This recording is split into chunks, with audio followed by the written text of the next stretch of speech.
Bonjour à toutes et à tous, installez-vous confortablement. À la une de ce journal, le PSG doit sortir le chéquier pour Alex Telles, le Barça pense à Cavani et la Juventus a trouvé son milieu de terrain. Le PSG doit mettre plus sur la table pour Alex Telles. Le Brésilien est ciblé par Leonardo pour remplacer Kurzawa et apporter de la concurrence à Bernat, mais Porto est bien trop gourmand selon la direction parisienne. Le club portugais réclame maintenant pas moins de 30 millions d'euros pour libérer son latéral gauche. Maintenant considéré comme hors de prix, la non-arrivée de Telles pourrait bien faire le bonheur de Kurzawa. En fin de contrat en août, le club de la capitale pourrait finalement le prolonger pour ne pas être doublement perdant dans l'affaire. Le Stade Rennais veut piocher chez les Verts. Le nouveau directeur sportif Florian Maurice a confirmé l'intérêt du club breton pour Denis Bouanga. Avec Saint-Etienne, le Gabonais a brillé, 10 buts en 26 matchs cette saison. Il a acquis la confiance des supporters et de son entraîneur Claude Puel, qui veut organiser tout son projet autour de l'ailier. D'autres clubs sont intéressés par le profil du joueur, notamment le Betis Séville, Everton et le LOSC. Rennes est déjà prête à passer à l'action avec une offre de 12 millions d'euros.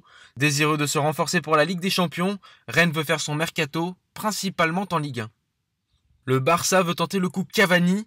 Bien évidemment, la cible principale reste Lautaro Martinez, que le club catalan veut impérativement arracher à l'Inter. Le joueur est également très intéressé par l'idée de jouer avec Lionel Messi. Mais si le dossier ne se concrétise pas, Barcelone prévoit son plan B, et ce serait un plan B presque gratuit. Edinson Cavani en fin de contrat avec le PSG cet été pourrait trouver son bonheur en Catalogne. Il serait épaulé par son coéquipier en sélection Luis Suarez. Il devrait récupérer une place de titulaire, qui devrait être laissée vacante par Antoine Griezmann. Le Matador sera libre de signer où bon lui semble dès la semaine prochaine. La Juventus et le FC Barcelone sont tombés d'accord. Voulant encore plus étoffer son milieu de terrain, la vieille dame aimerait s'attacher les services du Brésilien Arthur.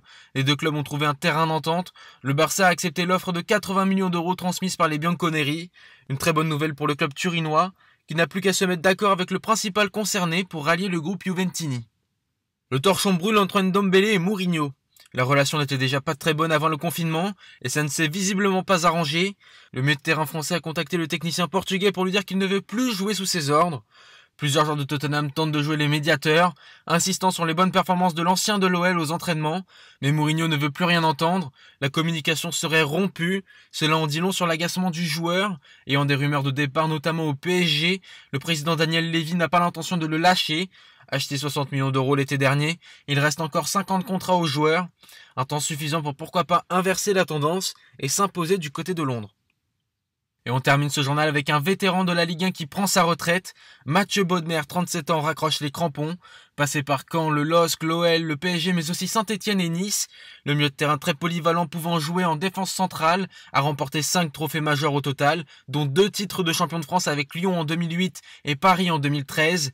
Doté d'une vision de jeu au-dessus de la moyenne, le tricolore comptabilise 418 matchs de Ligue 1 et affiche un total de près de 500 apparitions dans le monde professionnel, qu'il quitte donc après l'avoir découvert à 17 ans, en 2000. C'est tout pour aujourd'hui. Je vous donne rendez-vous demain pour votre nouveau journal. À bientôt sur Foot 01.